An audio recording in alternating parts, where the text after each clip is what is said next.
The City of Ohio State podcast takes a deep dive into the support services that keep OSU's Columbus campus running 24/7. Hear from industry experts in facilities, construction, real estate, public safety, transportation, and more. The City of Ohio State podcast is brought to you by the Office of Administration and Planning. Go Bucks!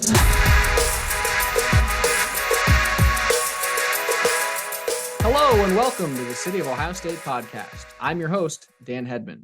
It's only fitting that as we welcome students and faculty back for a new academic year that we bring back our show's very first guest, Monica Moll. She's the Public Safety Director at Ohio State and is here to discuss how all Buckeyes can stay safe this year. Monica, thanks for being with us once again. Thanks for having me back. Of course. Last year, when we had you on our inaugural edition of the show, we learned about the makeup of public safety. So just to recap, I know it includes sworn police, non-sworn security, both on the academic campus and the medical center, a 911 communications and technology center, and your emergency management and fire prevention personnel. Other than that, is there anything I left out, or what is new heading into this academic year? Nothing significant has changed from our staffing this time last year. We have over 270 employees across 5 different divisions doing all of those functions that you mentioned.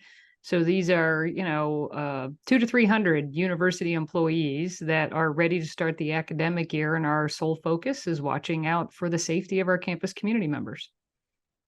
Perfect. In an earlier episode, we discussed active attacker situations and the run, hide, fight method. There's a heightened focus on this topic following last year's tragedy at Michigan State, but I know this has always been a high priority for your team. So how do police train, and what resources are available to our campus community to prepare for the unthinkable? Well, start with resources first. We do have resources for our campus community members on our OSU Public Safety webpage. For example, we have a Surviving an Active Aggressor video. That's about a 9-minute video that goes over the basics of run, hide, fight and what to do in the rare circumstance that we would have an active aggressor on campus. And then our police officers train annually on active aggressor tactics to respond together or, if necessary, as a solo responder to any active aggressor attack. And we also have gotten our 911 dispatchers involved in that training. And so every year we come up with new scenarios and train to make sure the skills are sharp of all of our officers and dispatchers. And in terms of notification for anyone new to campus that hasn't heard this term before, there's something called a Buckeye Alert. And so that would either come via text message, it takes over monitors in classrooms, and posts on social media as well. So folks are automatically signed up for those if they're in the HR or student information system, but you can double check online on the public safety site and make sure you get signed up. Residence halls require swipe access, meaning someone must swipe their Buck ID to enter. While it may seem rude to not hold the door for the person behind you, how important is it from your perspective not to let unknown people in? And this applies both in on-campus residence halls and at those off-campus house parties too. We try to stress to our students that you're not being impolite, you're being safe and cautious when you don't let other folks tailgate in or don't admit strangers into parties off campus.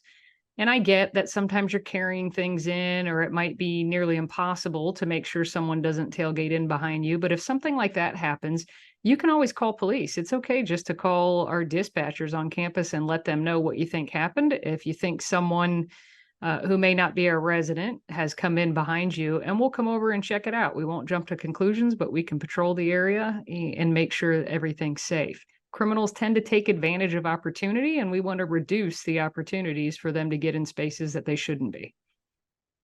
The university offers a few late-night transportation options. Lyft RideSmart offers students discounted rides in the immediate off-campus area. Cabs on Demand provides free rides after 9 p.m. as long as they start and end on campus. 2 important services to know about. This Cabs on Demand service is a door-to-door service similar to Lyft, but run by the university. Why should students take advantage of these resources?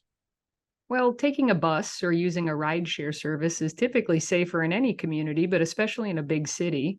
Drivers in both cases undergo criminal records checks, and it's just all around safer to get you from point A to point B, especially after dark. If you do walk, though, because let's say it's a very short distance, you should try to walk in groups. Stick with your friends and don't walk alone. Good advice. And I know CODA runs a late night bus to and from the short north as well. So that's a third resource that is available.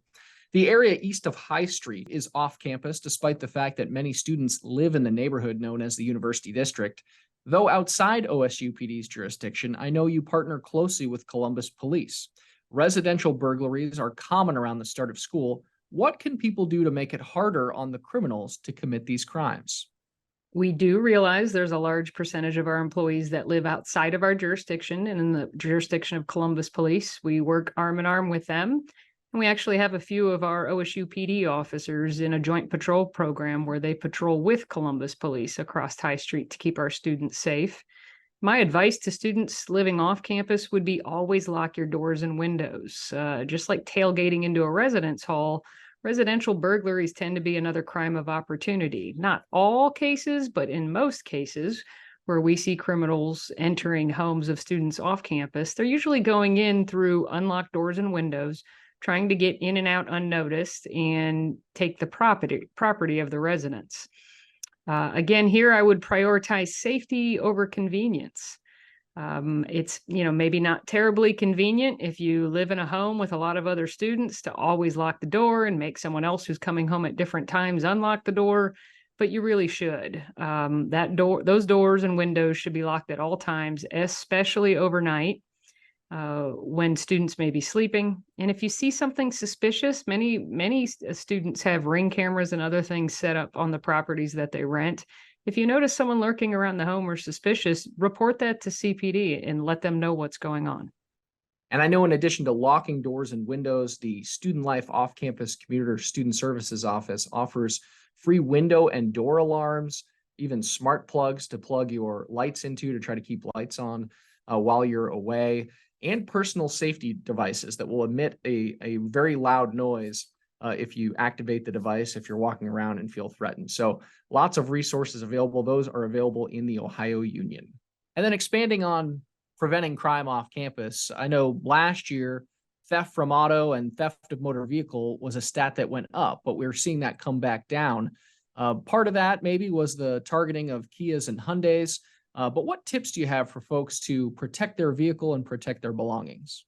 Well, if you have an older Kia or Hyundai and the vehicles that had been stolen most frequently in the past couple years, getting a device like a steering wheel lock would be prudent, but also not leaving any valuables in your car, no matter what kind of car you drive. Don't leave wallets, electronics, things that would be obvious to someone walking by and looking in that are of value. And I believe, part of the reason we've seen a little bit of a downturn in auto thefts and especially off campus and folks breaking into vehicles is because this message is getting out to our students and they're being responsible and they're trying to do their best to help us prevent crime by taking advantage of those safety measures. When we think of safety, a lot of times we're envisioning how do we prevent crime?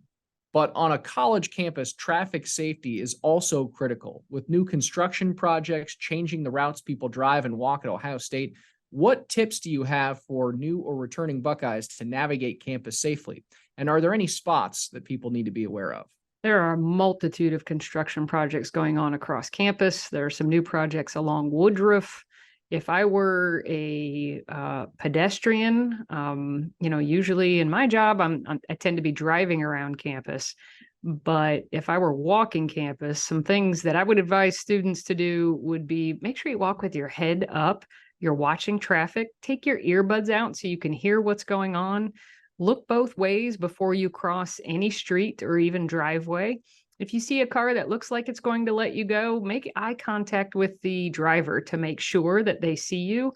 Even if you have the right of way, pedestrians are typically going to lose the battle when it comes to a vehicle versus pedestrian crash. And so whether you think you have the right of way or not, please look out for vehicles and make sure it's safe to cross before you cross. And I know we say students a lot because we're, being parental, we want to keep the students safe, but those tips on how to navigate campus are great for faculty and staff as well. I know I've been guilty of looking at my phone while I'm walking around campus too. Monica, I appreciate you taking the time to discuss safety and all things Ohio State has going on. Thanks for having me, Dan. It's always a pleasure to talk to you.